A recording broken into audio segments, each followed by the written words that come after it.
Everyone, Geophysicist Stefan Burns here with your space weather update for this extreme geomagnetic storm that we are in right now from a very powerful triple combined solar storm impact. There have been 3 separate powerful X-class flares from the sun over the past 3 days, each of them about 25 hours apart. If that frequency is a whole, we actually could have a 4th powerful solar flare in just a few hours. The first was a 1.7 X-class flare, then a 1.2, and then today we had a 5.1 X-class flare, the strongest of that triple sequence, the fastest, the largest, the 6th strongest solar flare of this solar cycle, which lasts about 11 to 12 years each. So this is not a high frequency periodicity. This is a long period of time, more than a decade. And in fact, the 39th strongest solar flare ever observed, a 5.1 X-class flare. Those have started to hit us.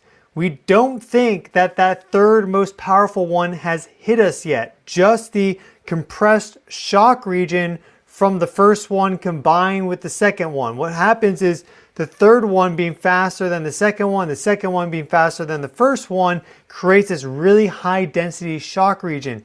That has impacted us and immediately put us into a G5 minus geomagnetic storm. Here we see our HB30 index, a 30-minute measure of geomagnetic activity.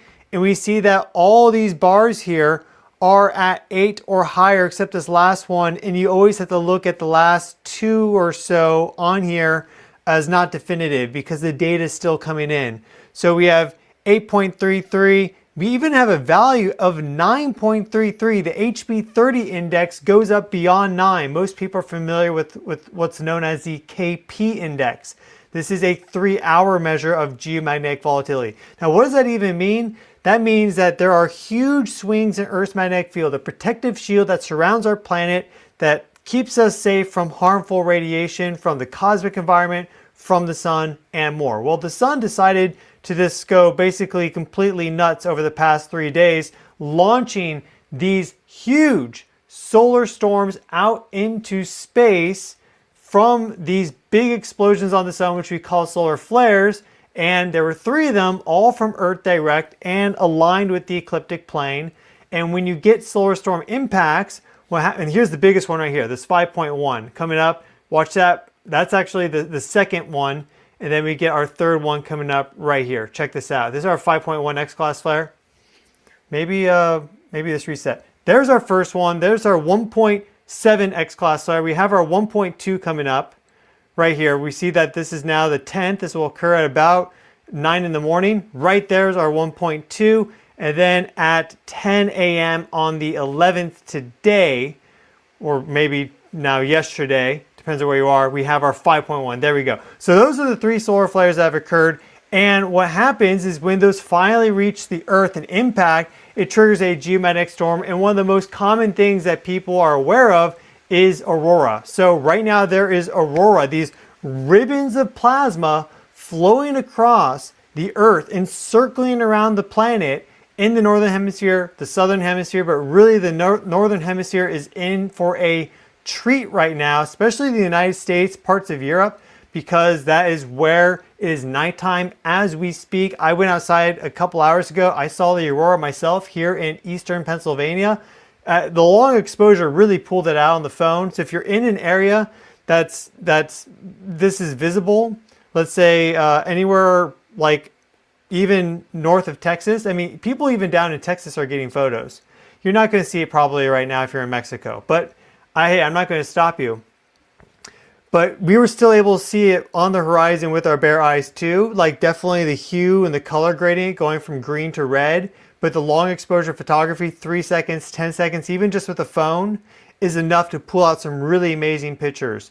And so we get these ribbons of plasma that are coming in from the solar space environment and literally flowing around in our atmosphere. This 5.1 X-class flare today actually trigger what's known as a ground level enhancement. They're ultra rare events where you have so much energy coming in from the cosmic environment.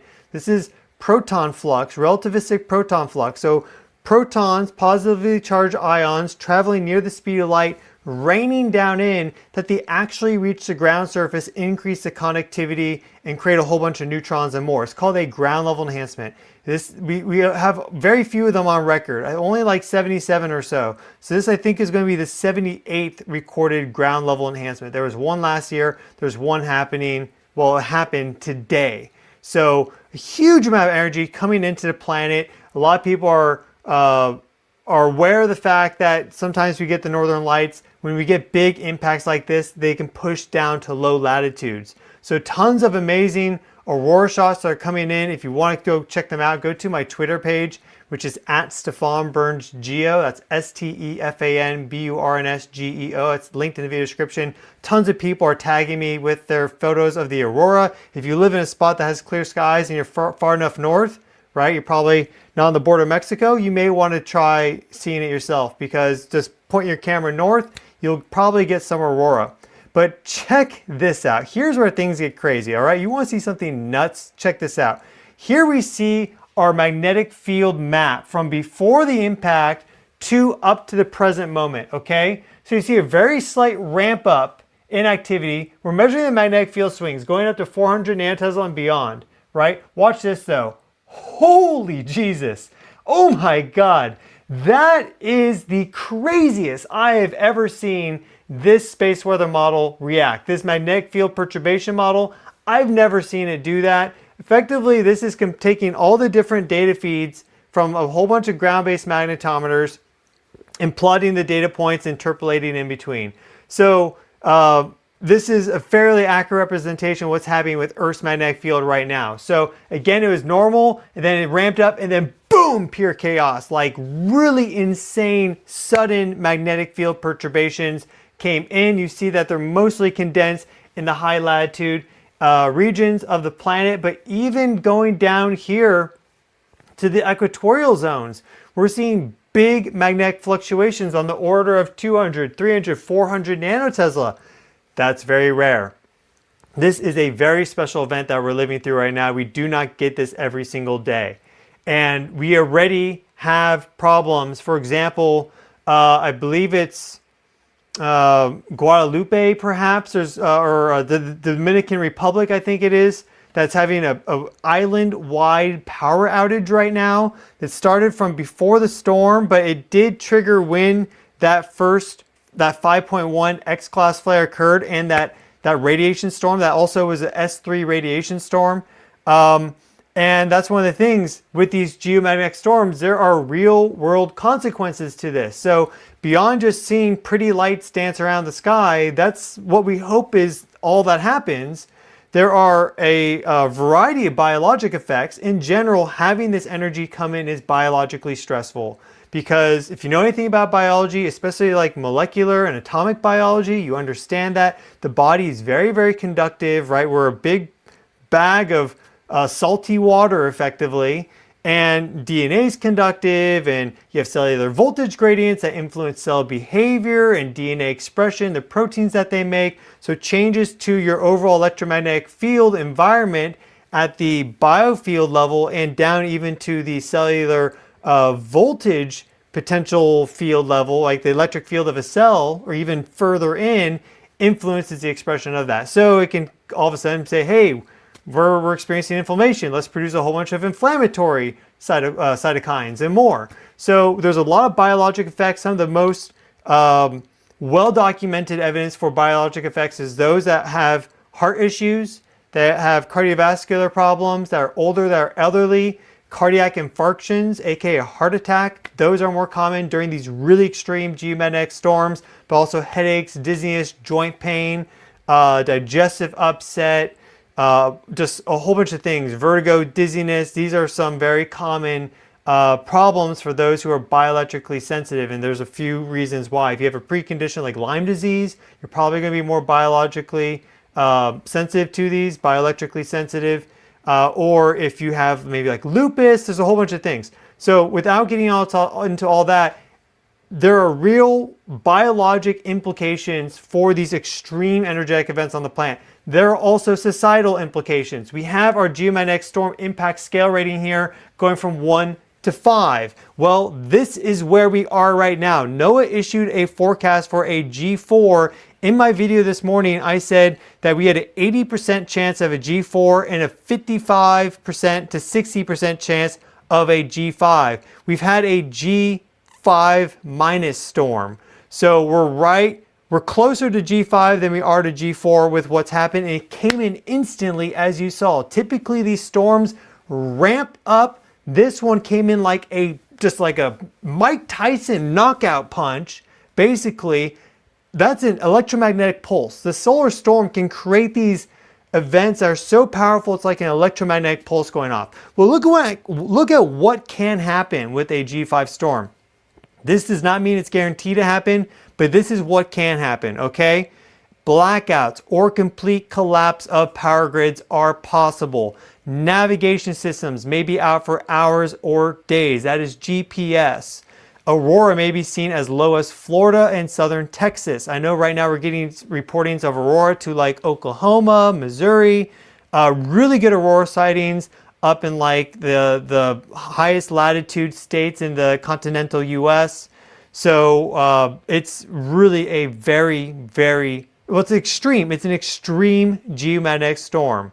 And this is the strongest geomagnetic storm that we've had since October of last year, which was a G4 plus storm. We have to go back to May of 2024 to have a G5 extreme storm. Even with the G4 storm, widespread voltage control problems may exist on the power grid. Radio frequency communication, satellite navigation, all these things can be disrupted and more. So as you go up with the magnetic field fluctuations, the more likely there is to be technological problems. You also have more particles just in the plastosphere environment where these satellites are orbiting.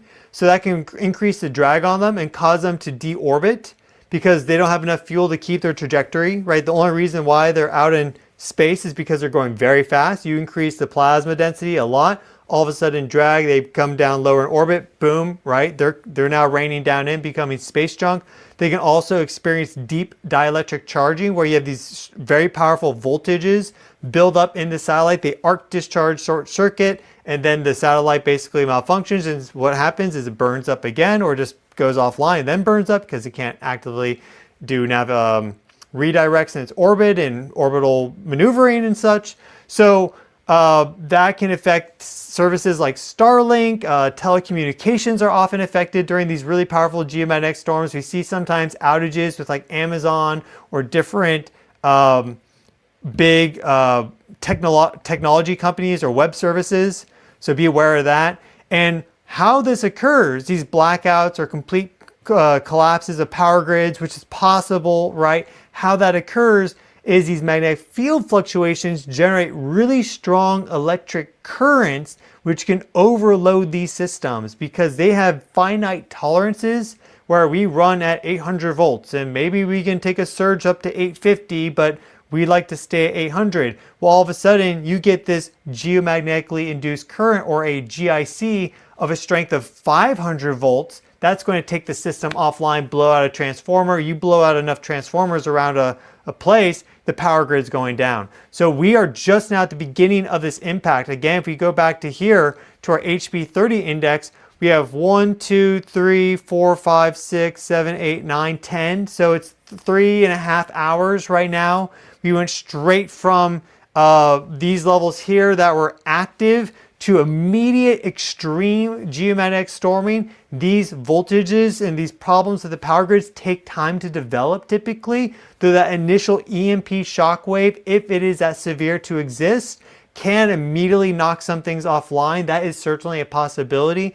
I haven't seen any reports of there being problems yet other than, I believe it's the Dominican Republic. Someone's been posting about it on Twitter and tagging me saying that the island is out of electricity. So like they already have problems. Puerto Rico, Cuba, they have fragile power grids in the Caribbean. And again, if we go back down to our geostorm here, you see the magnetic field fluctuations are highest in the high latitude regions. So that is where you're more likely to get power grid failures, but typically a more technological development up in the high latitude zones, right? They're more Western and developed. But look at these magnetic field fluctuations we're getting even in these less developed areas like near the equator. That can overload these systems. Look here, these are huge fluctuations reaching up to like 300 plus nanotesla. You typically don't see variations anywhere close to that day by day. Look at the normal. This is totally normal beforehand, right? They're under 50. The normal changes in Earth's magnetic field diurnally, 24 hours, day by day, the diurnal variations are about 50, 40, 30 nanotesla. This is like 10 times stronger than that and much stronger than that up here. This is probably about, it can be up to 20, 30 times, 40 times or more, maybe 50, 60, 70, 100 times. It's really crazy. So we'll do a complete analysis of this. We'll do a question and answer as well. So if you have any questions, you can ask them in the chat. When we get to that, I'll take some from the regular chat. I'll also answer the questions that are attached to Super Thanks. So you can ask that at any time and I will address that later because I have a list here with all the Super Thanks and I can pull that up at any time. So yeah, this storm right now is really crazy. Let's go right to our auroral ring so we see where this storming is. And this will give us a sense. Now, there's not too many people in the southern hemisphere. This would have to be a really extreme storm. Well, it is an extreme storm. We'll give this a look, but I don't think this is pushing out to anyone really like the southern tip of South America or New Zealand or Australia right now because it's daytime for them. So they're not seeing it. We're not seeing it push out there, but let's run our northern hemisphere model to start and see what we got here. And this is our aurora forecast. So let's get this formatted. We'll see this come in, but it's going to really expand out once it becomes nighttime here because it started up around like 7 p.m., 8 p.m. or so Eastern time. So here we see this expansion. There we go. That is what's happening right now. And in fact, this model's underestimating it because we're getting sightings even down to here right now. I know I'm seeing it in Eastern Pennsylvania, but there's been tons of people tagging and reporting me, you know, sightings in California, even a few in Texas. So this aurora event right now for the United States is going down here. Had at least one person comment from Ireland. They captured a meteor at the same time. Really awesome photo. But Northern Europe is getting hit, though they're now, you know, it's starting to become, the sun is rising for Europe. So it's about to end for them. But this storm is likely to go into tomorrow and last probably at least another 24 hours. We're only like not even 3.5 hours in right now. So we're about 3.5 hours in. So this is, we got at least another 24 hours, if not 48 hours of enhanced storming. This is going to take some time. Now, if we just go to our southern hemisphere really quick, we'll see what's going to happen. I think there's a chance when it goes nighttime for New Zealand and Australia, which was coming up soon, for them to see something, but I wouldn't really count on it. You know, the reason why there's so much more sightings in the northern hemisphere is the majority of the landmass on the Earth is in the northern hemisphere. But it is right now tilted. Right, the Earth right now is tilted, so the southern hemisphere is facing the sun. So the aurora is technically stronger there because we have solstice coming up. But as you saw with that expansion there, it's not really hitting anyone unless you happen to be working on Antarctica. Maybe some people right here are seeing it. But I haven't seen any reports of people in the southern hemisphere yet, at least on my Twitter X.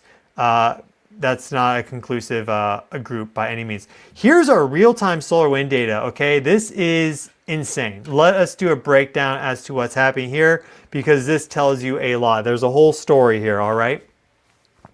And hello everyone to the live stream. If you're new here, I'm your host, Stefan Burns, geologist, geophysicist, space weatherman, cosmic bro, a guy who's trying to understand what's happening with the Earth energetically. We look at all these different factors.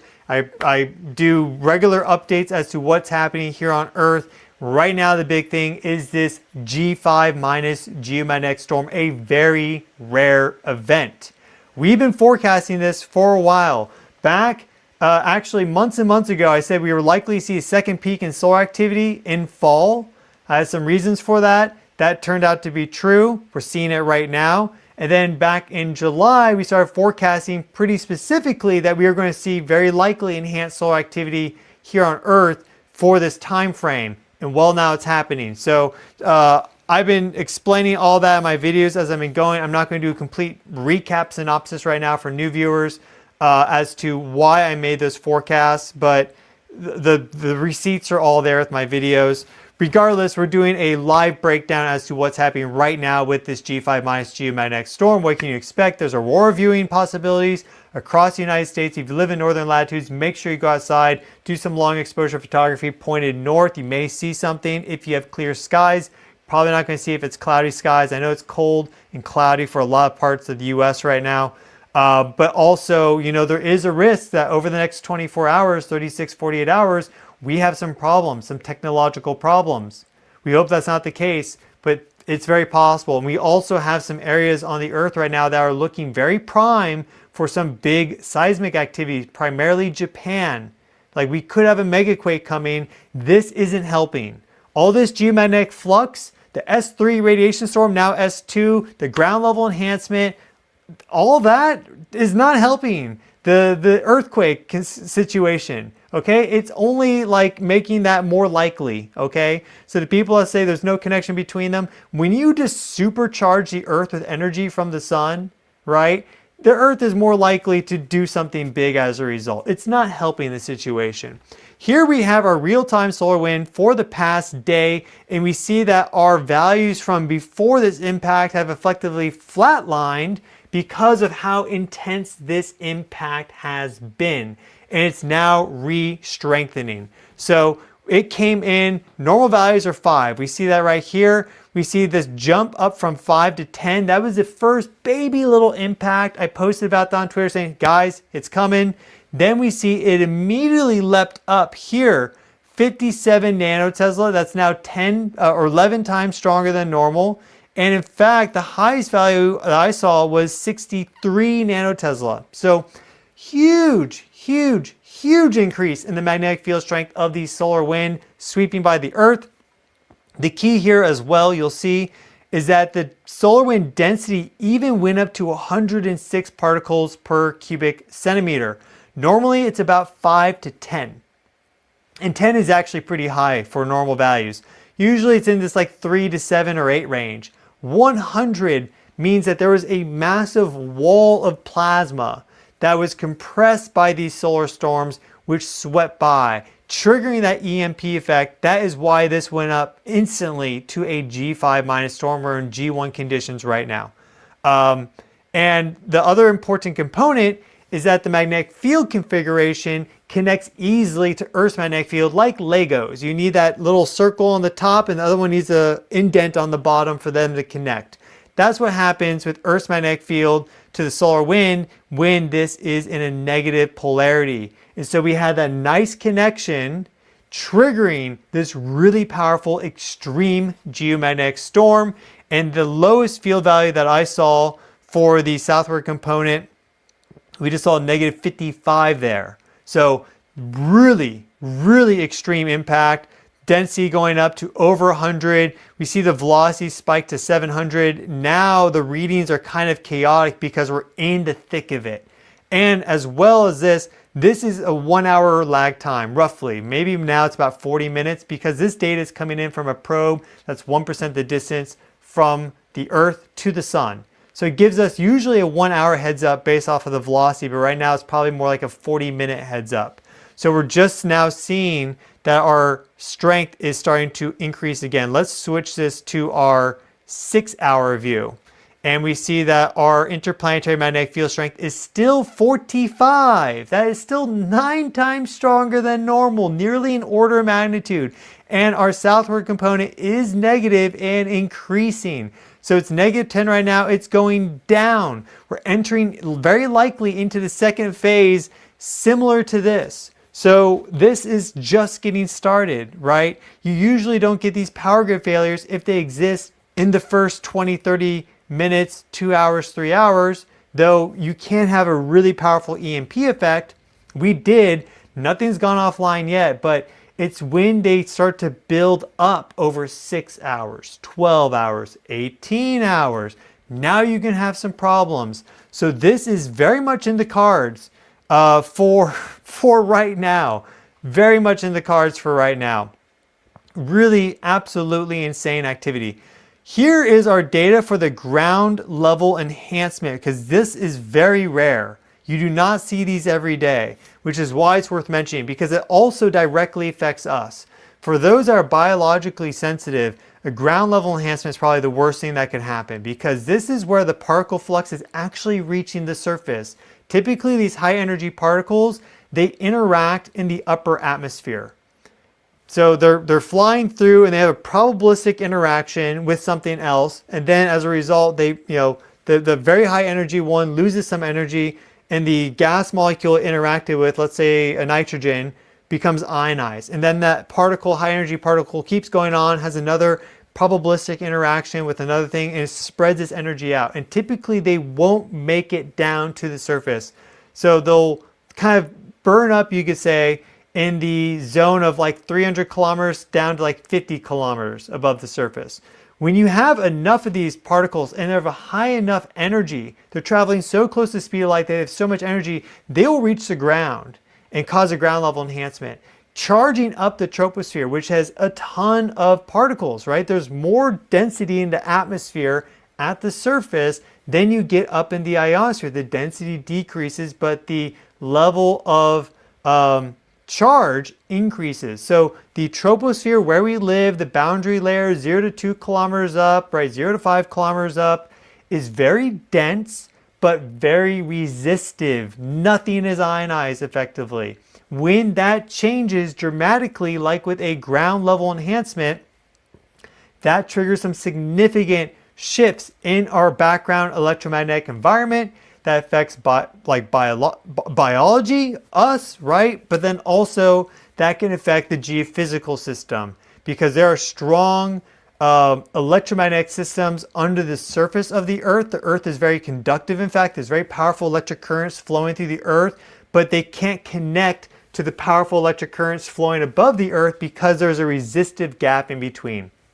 It's like a capacitor. And so if all of a sudden that conductivity increases between the two, you can get that discharge to occur. If that discharge is passing over a fault perhaps, boom, that's how you get that to rupture, or at least that could be a trigger. It's like a domino effect. So you can have like the butterfly effect, the domino effect, where a small change is able to unlock a greater potential energy. You know, it doesn't take much energy to push a rock off a ledge with your finger, but if it's dropping 300 feet, you better believe it's going to hit the ground with some force because you release that latent potential energy to it. So here we have our ground level enhancement data. I'm going to switch this from this regular scale to a percentage scale so you see this jump out, okay? This is really pretty insane.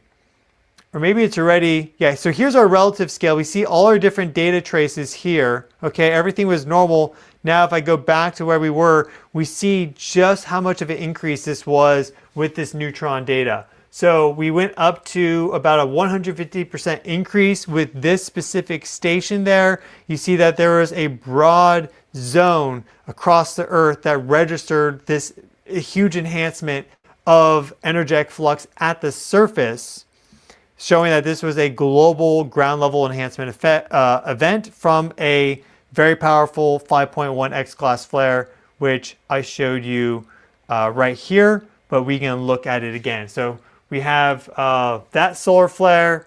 That is the first one. We have our second solar flare from the 10th right here, a 1.2. And then we have our big solar flare from today, a 5.2, coming up here at 10 a.m. Universal Time on the 11th. 11/11, happy Veterans Day, everybody in the United States. So the sun decided, it woke up, it chose violence today. It's actually chose violence the past 3 days. It's clearly got some energy to release. Its magnetic field is flipping. That's why it's doing this. It undergoes a complete magnetic flip every 11 to 12 years or so. It's very dynamic. such a huge thing in our solar system, 99.86% of the mass, and it's doing a complete magnetic reorganization like every 12 years on a human time scale. It's pretty wild, right? The universe, well, our solar system, we believe, is 4.54 billion years old.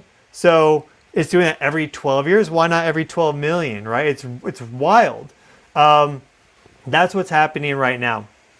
And we can actually see the shock wave. Check this out. Let's look at the shock wave from this. Now, viewer discretion advised, because this can be bright and flashing. So if you have any sort of problem with flashing lights, don't watch this clip. We're just going to play it briefly. But look at the shock wave from this coronal mass ejection. You can see that propagate out. This is insane. Look at the time here. It's a very short time frame.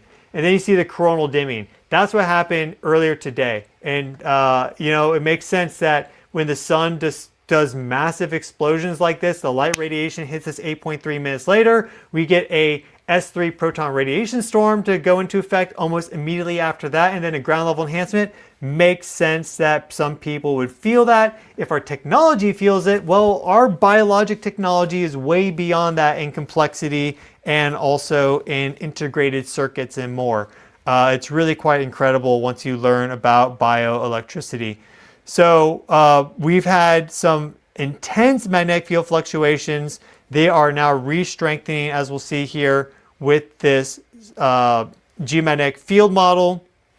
And let me actually refresh this so we get the latest data, because I recorded this for you. I showed you the recording, but this is our absolute latest. Let's look at what's happening right now with our magnetic field. Okay, so really powerful magnetic field fluctuations are still in effect. We are still in a G4 geomagnetic storm, and we have aurora viewings across the United States right now. I could probably show you some of that if we go to my X account. Let's see what we can pull up. I'm just getting tons of notifications for aurora. People are posting their photos. So here we have some right here. I don't know the location for a lot of these. If they say them, then we'll read it off. Here we have some aurora from Arizona. I'll have to do click more here. Some reposts and stuff. Here we have from Mexico. Hey, we got aurora in Mexico, folks. Some red glow on the horizon. We have people reposting stuff. Here we have aurora from Minnesota here. St. Paul, Minnesota. Let's look at this. Really nice columns. Red glow, green columns. Absolutely beautiful there. Boom shakalaka. Here is what I saw here in Pennsylvania. We had some ribbons and stuff. Now this is I think 3 second exposure photography that I did. But we saw some nice aurora on the horizon looking north, even though there's quite a bit of light pollution here and the weather was not perfect. I have other photos too on my phone, but it was really cool. First time I've ever seen aurora other than red glow. So really awesome stuff. Here we have Chicago. One of our moderators, Bree, she took some amazing photos of the aurora in Chicago. Green lights right overhead. Here we have western suburbs of Chicago. Lots of light pollution. Look how we're still seeing the aurora in these locations. Here is Texas. This person's like, what is happening? Like, hey, Elon, is this you? No, this is a G5 minus geomagnetic storm down in Austin, Texas, in hill country. Wow, check that out. Here we have Chattanooga. Incredible. And we also have Belgrade here. Montana.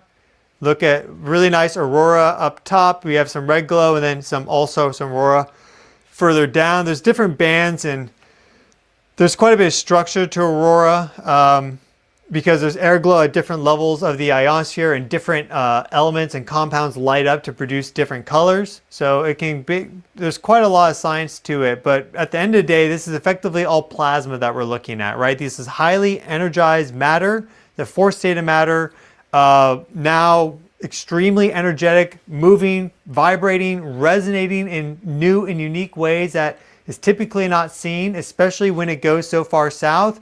and then it's also giving off light and more. So the entire Earth is undergoing a huge energetic event right now, and these sort of storms can trigger long-term changes to the energetic structure of the Earth, specifically the ring, the radiation belts that surround our planet.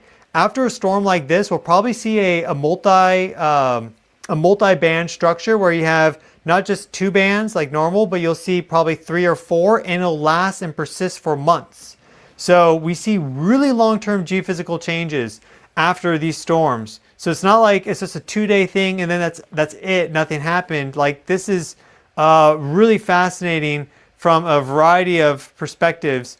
Here we have Canada. So they really get to see it up in Canada. Check this out. Thank you, Agnes, for sharing this with us. I think she's done this before. She's got her trademark up there or something. And I think she's applied a little bit of color to this, but maybe not. But really incredible aurora shots out of Canada. Thank you so much. And here we have Tennessee.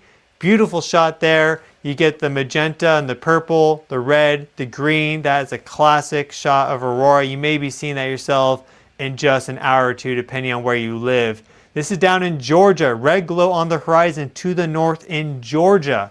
So definitely, even if you're farther south, make sure you go out. There's light pollution here, but do a 3-second long exposure on your phone. Better yet, 10-second if you can figure that out or you have that capability. Point it north. You can kind of play around with the viewfinder to try to find the right spot with where it is, because it's not necessarily always just everywhere. It can kind of be localized. So really incredible stuff. And here we have one from Europe, from the Netherlands, right there, looking out the window. Netherlands is a wonderful country. And then I would like to see the photo that was posted from someone in Ireland where they caught the meteor, but I'm not sure how far down that is. It may be pretty far down. Here's Minnesota, and you see it's the Wild West here. A lot of stuff here that we're scrolling past. Northwest Colorado there, so people in Colorado are seeing this. And much more. So I recommend you go check out my Twitter page if you want to see these yourself. This is Indiana, and in general there's probably a lot of people posting shots under the hashtag aurora. So if you're interested in this, then you can check that out yourself. Yeah, so let us do a live question and answer for what is happening. And actually before that, I want to go through some of these magnetic field swings, because we have our magnetic field data viewer. So what we'll kind of start off with is viewer requests. So we'll start with the magnetic field swings in one of these places here, further to the north, because the magnetic field swings are going to be greater in northern latitudes. But then we'll also look at places, for example, I think this is, what is this? Fredericksburg? Yeah, this is Fredericksburg. There's also Denver here, or Boulder rather. So let us start with our Uppsala magnetic field reading. I'm not sure exactly which one that is. Uppsala, because that one always shows the magnetic field swings very nicely. So we'll go here to our intermagnet, and we'll scroll down to Uppsala. There it is, and we'll set our duration to be 3 days just to see how that looks. Okay, so let's set this for the 11th now, and let's set it for 2 days. Okay, here we have our magnetic field swings for Uppsala, Sweden, and we have 4 things here. We're looking at our X component, our Y component, our Z component, and the total magnetic field swing, okay? And we have our scale bar there. Let's see if I can adjust this, this view here. Sometimes you can adjust the view to be a little bit of a better fit, but I'm not seeing the option right now. Regardless, we see our legend there, okay? So this is 13,800 nanotesla, and it was hovering around 15,000 nanotesla. So that is a 1,200 nanotesla drop just in the X component. Then if you go down to our total field, it is 51,800, actually a little bit more than that. it went all the way down to 50,800 nanotesla. So a 1,000 nanotesla drop in the magnetic field, and then volatility, now it's going back up. Those are the sort of magnetic field swings that you can see during a geomagnetic storm. So if, again, we go back to here and we check out this map, it's capped at 400 nanotesla, okay? So you're seeing it go completely red because these areas are going well beyond 400 nanotesla. That's why this looks so insane right now. They need to update this, but these areas here are going to 1,000 nanotesla in the differential. So huge, huge swings right now in Earth's magnetic field as compared to normal. We go back. Let us now go to somewhere in the United States. We will type in, we'll go to Boulder. That is one of the main magnetometer readings. Actually, I want to check out Fredericksburg because that's close to where I am. So we're going to start with Fredericksburg. And we see our values here. This is 21,150 nanotesla going up to 21,450. We see that it was about a 300 nanotesla drop in the X component, just as a representative. But here's our total field. 50,150 is about what that is right there, going down to 49,950, 980. So that is roughly 200, I mean, close to 200 nanotesla, more like 170 nanotesla swing. So you see how it's decreased as you get closer to the equator, right? But still, that's much more than normal. If we go to Boulder, check out Boulder, Colorado. Give this a look. And let's just go straight down to our total field strength. See, it's different where you are. The magnetic field swings aren't always drops. Here we see it increased. So we have 51,130 roughly for the beginning value, and then it spiked up to 51,240. So about a 110 nanotesla increase overall, but just the volatility is what kind of matters. Let's actually zoom out. I'll show you something pretty cool here. We'll zoom out and we'll set this for like 8 days or something like that. You'll see this regular heartbeat pulse to Earth's magnetic field. These are the diurnal variations. So you get this normal kind of variation in Earth's magnetic field. Here we see the total field. We've had some geomagnetic volatility back here, which is why that looks a little odd, but then things cooled off and we see this regular heartbeat rhythm.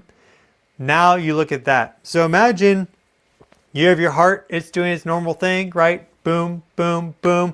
And then someone puts 2 electrodes on you and just starts zapping you like crazy. Your EKGs are just going to go absolutely nuts. That's what's happening to the Earth right now. Makes sense that you may start shaking, right? Makes sense that the Earth may start having maybe an elevated earthquake activity during or afterwards. So we're going to watch that very closely. There is now an earthquake watch in effect. That's the official forecast from me on the channel. Just my outlet is that I can put out a earthquake watch globally, high magnitude 7+ earthquake watch in effect for the next week now because of what's happening here. We can go to another location. Let's go down to where we have San Juan, Puerto Rico. Let's see what it looks like down in San Juan, Puerto Rico, and then we'll go to our question and answer. We have Puerto Rico. Where are you? I need to go San Juan. San Juan, there we go. And here you see that nice diurnal rhythm here, because again, I haven't changed it back to the storm. But look at that, it's normal. And then look how quickly it changes. So let's go back again to today and see what we got. And you notice that's a lot different for location that's close to the equator. So we are seeing enhanced activity, but it's not that dramatic for Puerto Rico. It's quite a bit different. Oh, actually, we're not seeing it. There we go. Here's our geomagnetic storm. That makes more sense. So we see how now this has gone down significantly. It was 36,100 nanotesla going down to 35,900 nanotesla. So a 200 nanotesla drop in Puerto Rico, which is much more than the normal diurnal variations. But you see the different components behave differently. X component dropped. Y component went through a big pulse up and down. Z component strengthened. Total field overall has gone down, but with volatility. So it's really, every location has reacts differently to these energies, and it's really quite intense. Whew. Okay, let us start our question and answer. And Reed is saying, clarify, it's not a G5, please. This is a G5 minus storm right now. So again, if we go back to our HB 30, well, let's go to our real-time solar wind, okay? We go to our real-time solar wind really quick, and we look at this KP value right there, 8.67. That is a G5 minus geomagnetic storm. So a G4 storm is a value of 8. A G4 plus is 8.33. A G5 minus is 8.67. A G5 storm is a KP value of 9. It's capped at 9 for the KP index. But if you go to the HP index, 30 or 60, it can go beyond 9. Look at this value here, 9.33. So we're in that G5 range right now already after just about 4 hours. Really intense. You typically don't see things ramp up this quickly, but we are right now. So yeah, really intense activity. And Jade is asking, will it affect my kids? Should I send them to school? Yeah, go ahead and send your kids to school.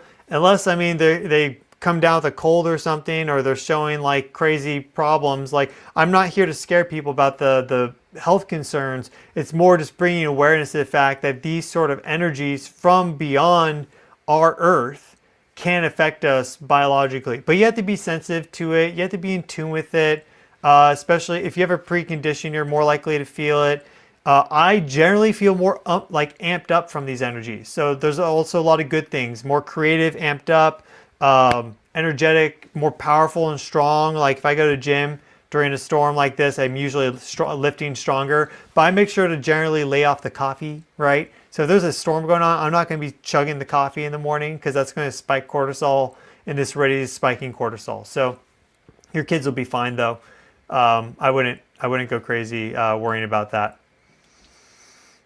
And Alvin's asking, when do we think the poles will flip? Do you mean the poles of the sun or the poles of the earth? Because the poles of the sun are mid-flip right now, and they're going to complete that flip by about 2029, 2030 is when we'll be in solar minimum. As for the poles, the magnetic poles of the earth, that's a complete unknown.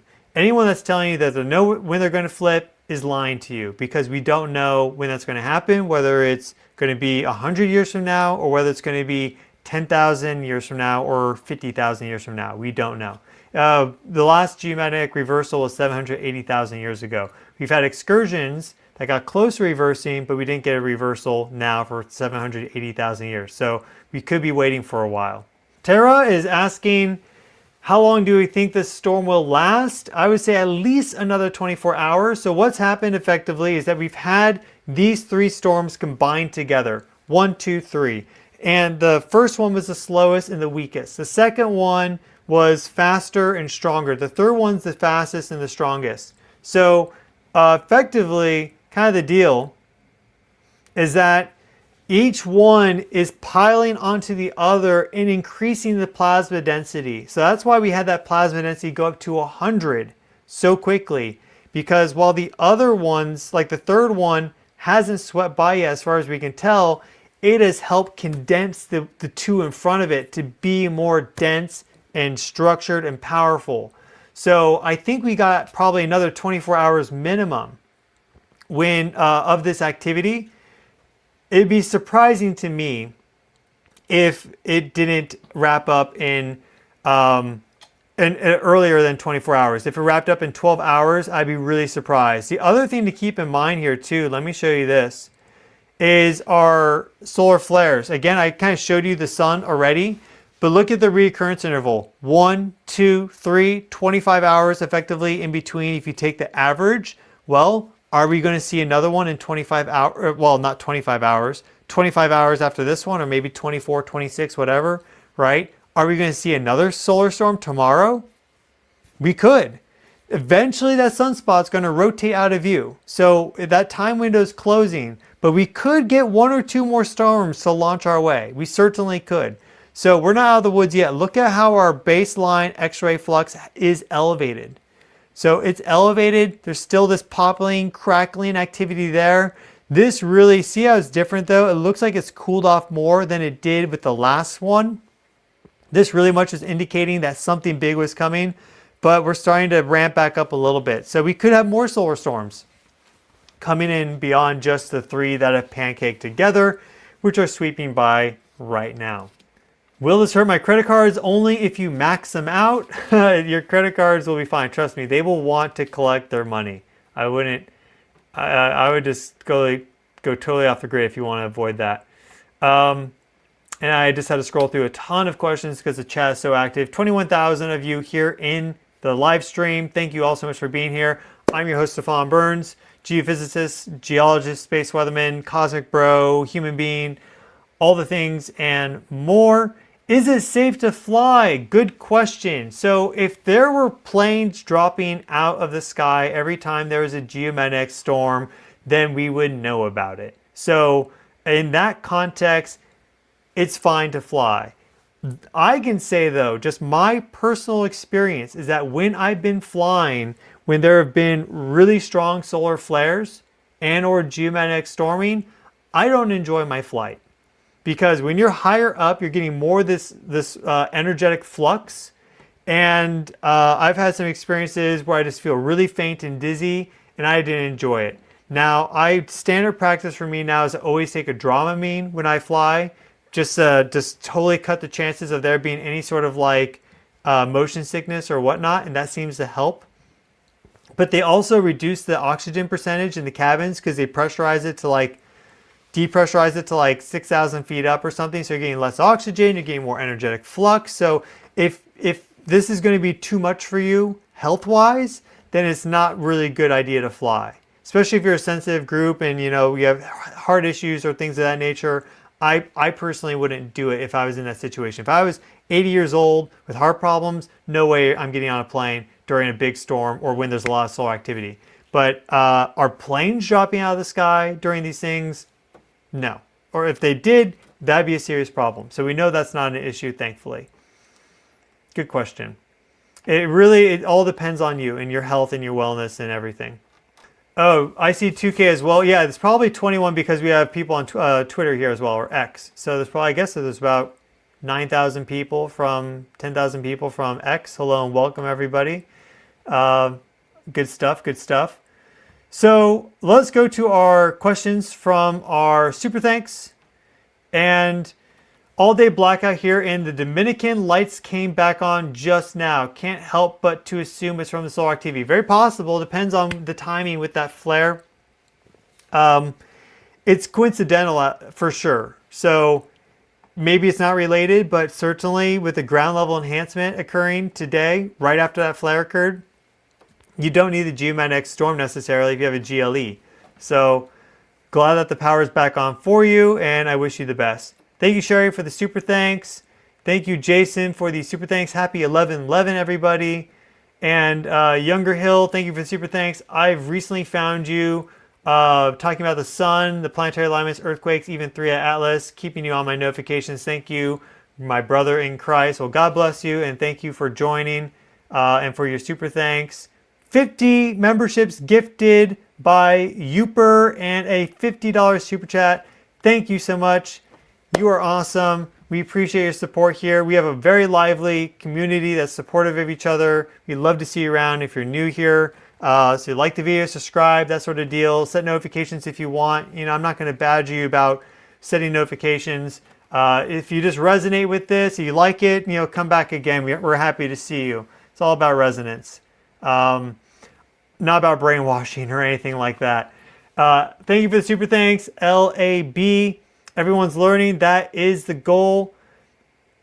And the question is, Japan, what do you think? Okay, well, the latest update on Japan, which I've been talking about a lot because there is a megaquake warning in effect right now for Japan based off of the foreshock activity that we've been seeing.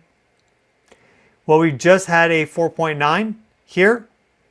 And we also see a 5.4 here. So activity is picking back up again in this location right next to the epicenter of the Great Tohoku earthquake, magnitude 9.1, March 11th, 2011. And this foreshock activity is almost identical to what occurred before that earthquake. So we're looking at Japan very closely. 5.4 and 4.9 magnitude earthquakes are the latest development there. That is the deal. So I still think we need to be very cautious there. And honestly, this earthquake watch zone is going all the way till the end of November, okay? It's going all the way to the end of November, and the maximum magnitude that I have for this zone is an 8.7. Though that's not conclusive by any means, and we hope that does not happen, but I have it set right now personally for an 8.7. I think that's possible. Thank you, Rhea, for the super thanks and for being a member. And Our Tiny Oasis said that they saw the Northern Lights in Jonesboro. My cousin right outside of Memphis, Tennessee was also able to see them. Amazing. That is the goal. Please get outside to see them yourself if you have the capability. It's not cloudy outside. You're not going to see them if it's cloudy. Long exposure photography pointed north is your best bet when it's dark out. The moon is rising in the early morning, so you're going to have to compete with the light of the moon later on. So make sure you get out earlier rather than later. We probably will have aurora tomorrow night as well. Margarita Diaz, a longtime supporter, thank you so much for the super thanks. Big thanks to you. We are all changing biologically, hopefully for the better. We are in this together. Absolutely. Amen. Kim Brogan, thank you for the super thanks.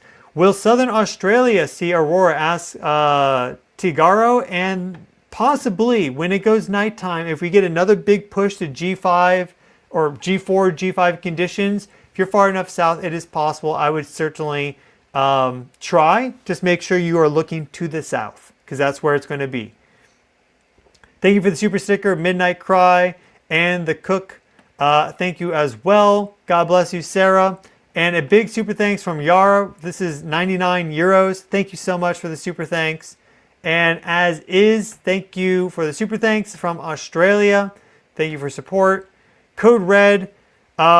Can this affect airplane electronic systems? Again, it's possible, but we're not seeing planes drop out of the sky every geomagnetic storm. I think that they've pretty well engineered these things because they also get hit by lightning strikes. You know, they're flying these planes into like hurricanes to collect data. So airplanes are pretty well designed, especially the Airbuses and others. You know, Boeing's kind of gone downhill recently. But regardless, can solar storms disrupt our digestive systems? Good question. I've written a whole book on the digestive system. It's called the Holistic Gut Health Guide.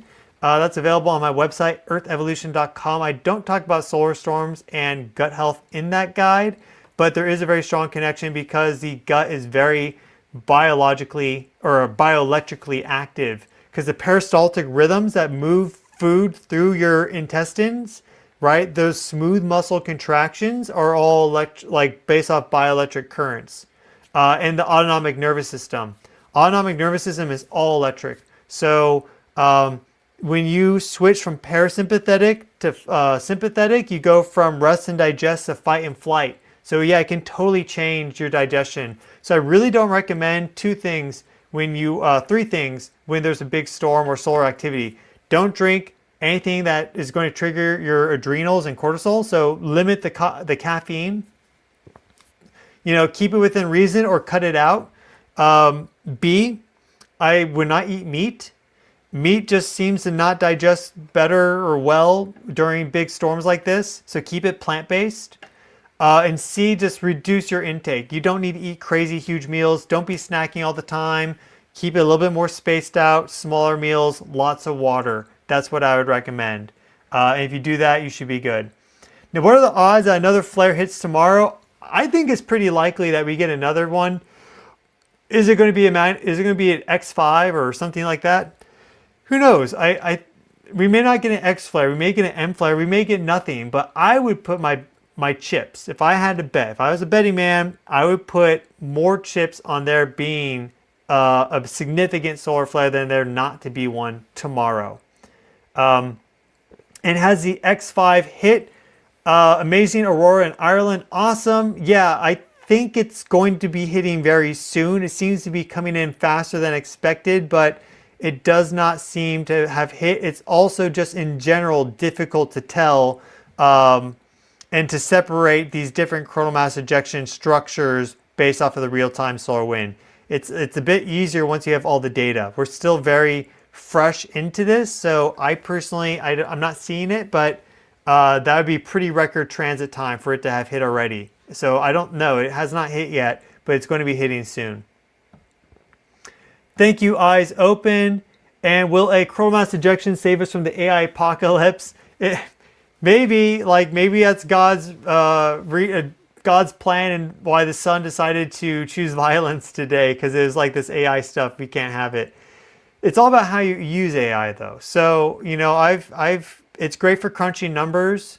It's if you know exactly what you need it to do, like here's a CSV file. Can you give me this specific readout and chart and do this and that? It's fantastic at that. If you're just asking it, if you're getting lost in some delusion fantasy with it, which is what basically ChatGPT does, because it's like it's self-confirming to you, it'll tell you that you're a genius, then we got a problem.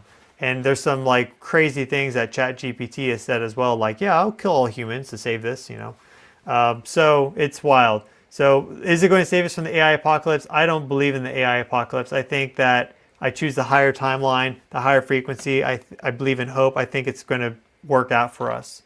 I think we're going to figure it out and it'll do well. Rito Leary, thank you for the super thanks. And in Tactical Jackson, in Ohio, is there anything more to see tonight? Yes, there potentially is. So the big pulse came in already, but it's certainly possible that we get more aurora to flash tonight for the United States. But it's likely going to be kind of sporadic, where you're there's nothing, then all of a sudden you get like 5 minutes of action and then maybe 2 hours of quiet. So one thing to watch, I'll do a little education lesson here. I'm not the biggest expert on this because I'm fairly new to the aurora viewing, but I am going to be doing some this February in Sweden. But, oh, I turned myself off. You want to look at the magnetometer readings. And often it's when this is going down and then it snaps back up that you get a substorm. And that's when you can see this flash of a plasma and aurora.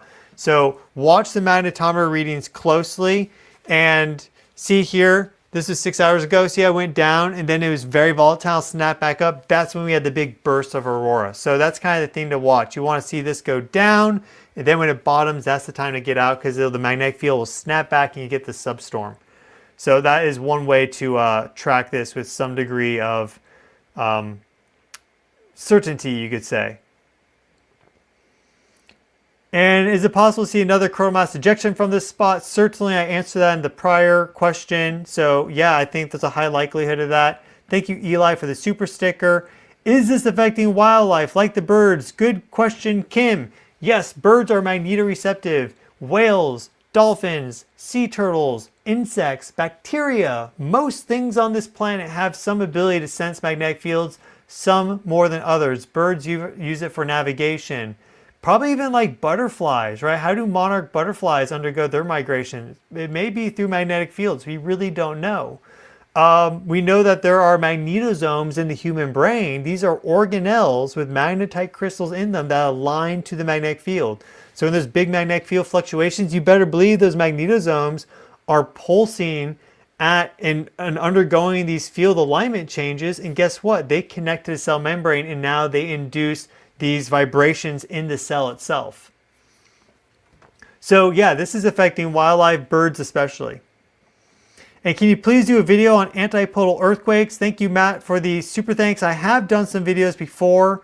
So I recommend you check out some of my recent videos, specifically talking about the Kamchatka earthquakes. You should be able to find that. It's either a live stream or a regular video, but it's like probably a couple weeks back. But that one really focuses specifically on the antipodal relationship with what's been happening in Kamchatka and also in the Drake Passage. Were these sunspots like the Carrington spot in 1859? It's a little smaller. It's getting close to the same size, but it is a little smaller. We can pull up our sunspots right now. Here we have it. And we'll give this big sunspot that's been giving us a lot of trouble a look.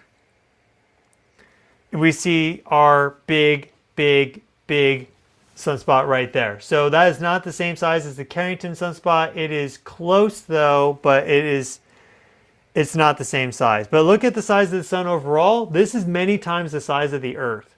This puts the Earth to shame. This is huge compared to the Earth, so keep that in mind. That's pretty important. The Earth is very tiny compared to that. Rebecca, thank you for the super thanks. SL, thank you for the super thanks as well. And does the moon phase affect the aurora in any way? Very subtly. There's more geomagnetic volatility when the moon is in the magnetotail, so a full moon, and there's a reduction when there's a new moon. So it's not by much. It's a pretty minor effect, but in general, yeah, you're going to see a bit more volatility in the plasmasphere when you have a full moon, if it all lines up, than when there's a new moon. Because a moon station in front of the Earth, it kind of disrupts the solar wind. It can affect the solar wind structures flowing by, break them up. It can also make them noisy, but the full moon is really when things get kind of like a +1 modifier to them. That's how I describe that. Thank you, Brittany, for the super thanks and the sticker as well. Aqua Starlight, thank you so much. Lumpy, thank you. Lumpy K. And River is saying that the Nantucket Island skies were gorgeous tonight. That is awesome. I'm glad that you had such a good viewing of the aurora. You had good, clean, clear skies. That is great to hear. Awesome.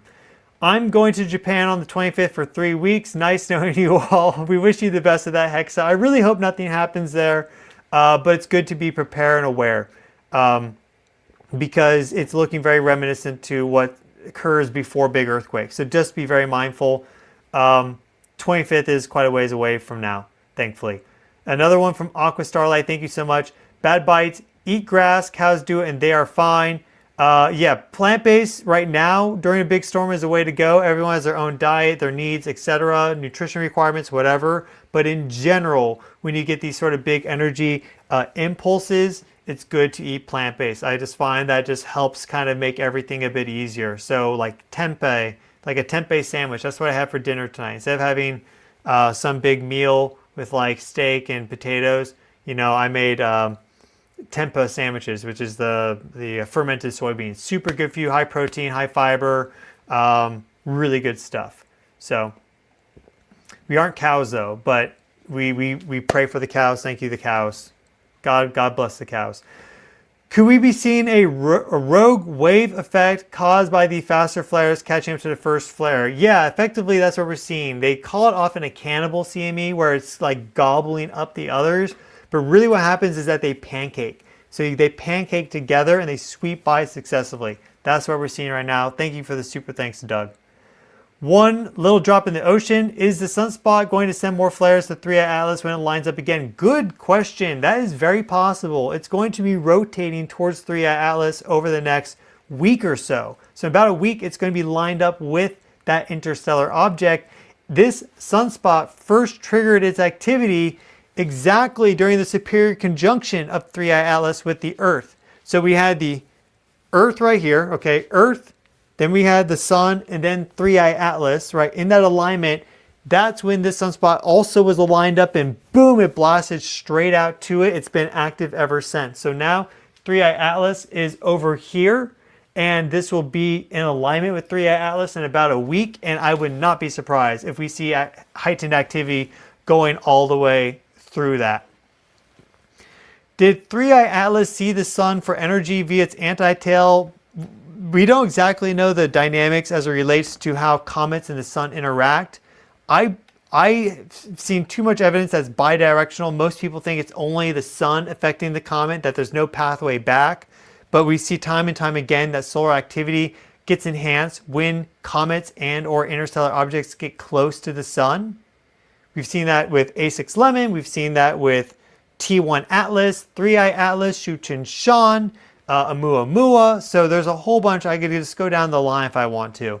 I just did. So yeah, I think it's very possible. It's just like, what's our language that we're going to use, right? Seed the sun with energy via anti-tail.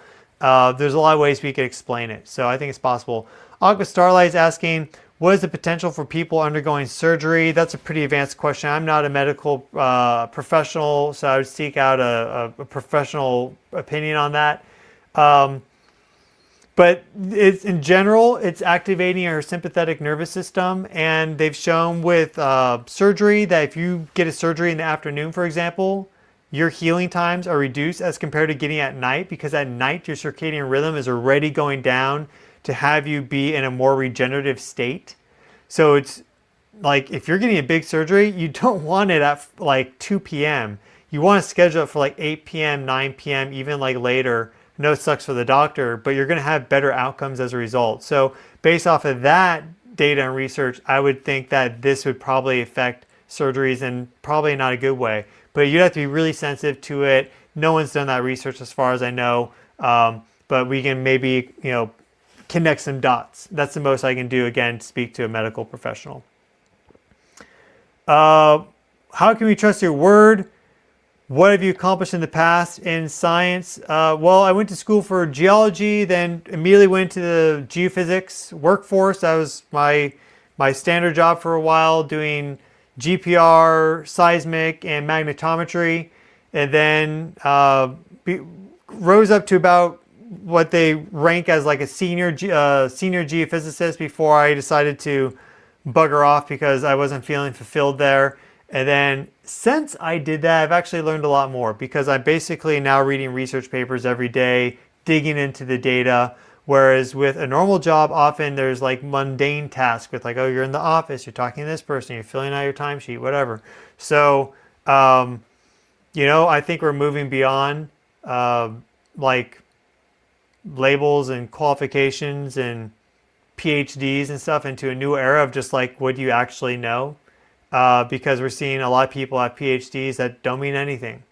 But we've done some pretty cool things. I've done some pretty cool things. One of the big projects I did was I collected about 100 plus seismic surveys across my hometown during the COVID lockdowns because there was such a huge reduction in anthropogenic seismic noise because there's less cars on the road, less machinery and construction and whatever.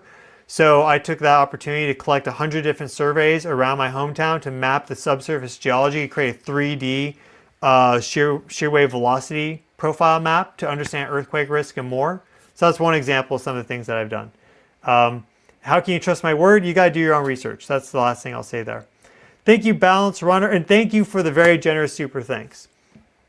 Balance Runner, thank you for the super thanks. Jan, thank you as well. Walrus Hunter, is it safe to fly domestically tomorrow if you're pregnant? You're going to have to feel that out, follow your intuition.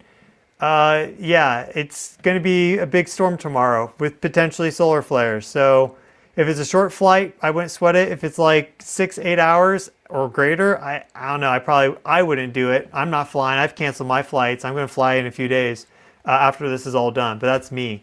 So you're going to have to figure that out. So yeah, I hope that helps. Pain flared up always happens with a solar storm. Yeah, some people have that. Thank you for the super thanks.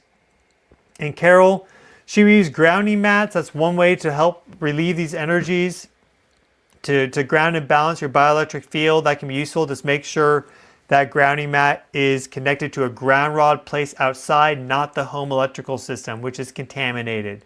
So I have some videos on that. I have a grounding earthing video playlist you can check out if you want. I recommend you do that for more information. It's too much to get into right now.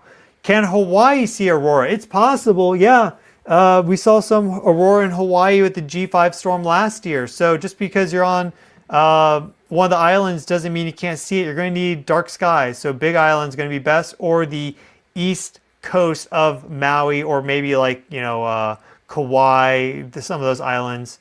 But Big Island has the best dark sky conditions. It's possible, but unlikely. You're going to have to look to the north.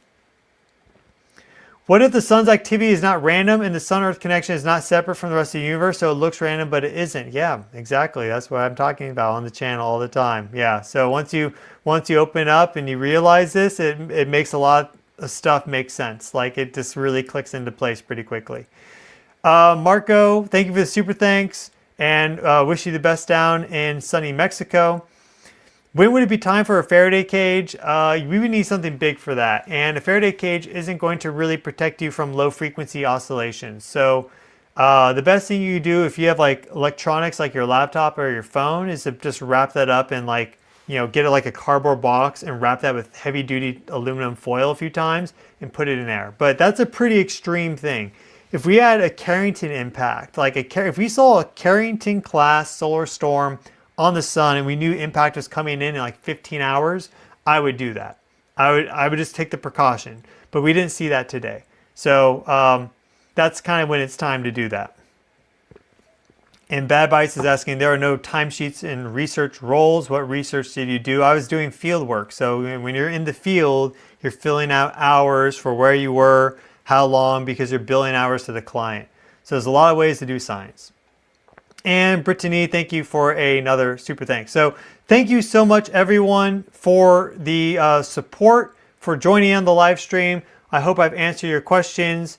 A lot of activity here that's happening, not only in this live stream, but here on Earth in general. So we have one last one here from Mama Bear. Any updates on 3i Atlas alien ship? It does not appear to be an alien ship. The more data we get, the more it looks like it is following normal orbital trajectories and following the force of gravity through its kinetic energy, driving it through the solar system. But it is off-gassing a lot of dust, gas, and plasma right now. So it doesn't mean it's not bizarre, but this alien ship angle, while it's useful to entertain to some degree, it's not necessarily a 100% guaranteed thing. And I think the probabilities that are assigned to alien angle, from example, Avi Loeb, I think they're way too high. He's saying 60% chance it's an alien ship. I'm like, this guy is kind of losing it because the chance is probably like 0.006%.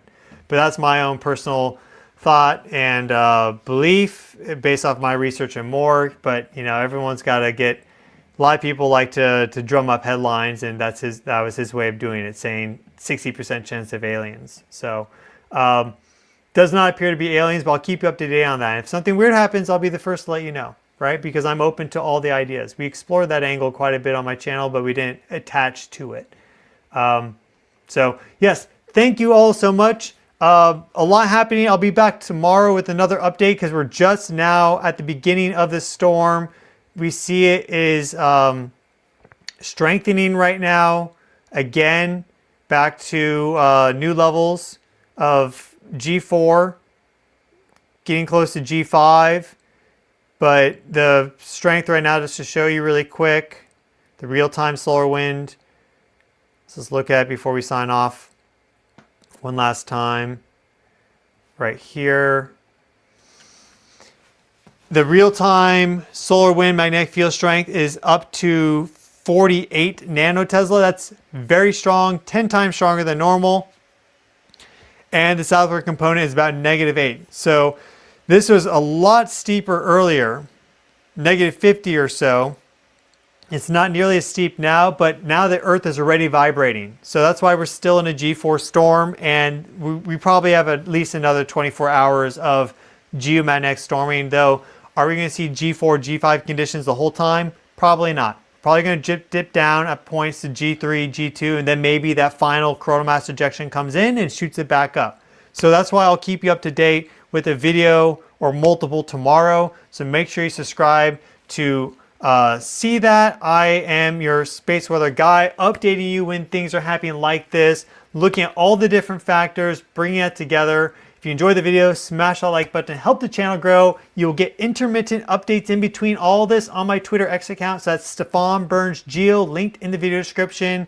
And I'm wishing each and every single one of you well. Please make sure you go outside or just in some way do some grounding, balance your energies, take things easy, rest and relax. That will be good for you because this storm is just starting. It's going to take some time to continue going on. There's also the S3 radiation storm, the ground level enhancement. Boom, boom, boom, boom, boom. You get the idea. It's been a lot. It is a lot. It's still happening right now. So I'm wishing each and every single one of you well. Please take care of yourselves. I'll see you all in the next video.